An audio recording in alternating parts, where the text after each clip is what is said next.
ছোট্ট এই নিরীহ বালতি কেড়ে নিল শিশু সালমানের প্রাণ। সিদ্ধ করার জন্য পানি ভর্তি বালতিতে ভিজিয়ে রাখা হয়েছিল ধান। সেই বালতিতে পড়েই প্রাণ যায় শিশুটির। বালতির আশপাশেই খেলাধুলা করছিল 1.5 বছরের শিশু সালমান ফার্সি। খেলতে খেলতে মা বাবার বেখেয়ালে পানি ভর্তি বালতিতে পড়ে আটকে যায় সে। এক সময় সালমান ফার্সিকে দেখতে না পেয়ে খোঁজাখুঁজি শুরু করে পরিবারের লোকজন। এ সময় বালতির ভেতর মুখ গুজে পড়ে থাকতে দেখা যায় তাকে। দ্রুত সেখান থেকে তুলে পেট থেকে পানি বের করার চেষ্টা করেন স্বজন ও প্রতিবেশীরা। স্যান্ডেলিনা সো, রূপচর্চায় আভিজাত্য। পরে অচেতন অবস্থায় উদ্ধার করে নিকটস্থ হাসপাতালে নিলে চিকিৎসক শিশুটিকে মৃত ঘোষণা করেন।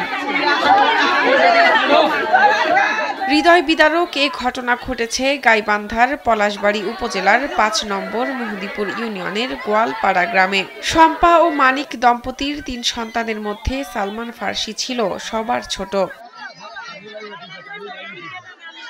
শাহনাজ পারভীন, কালবেলা।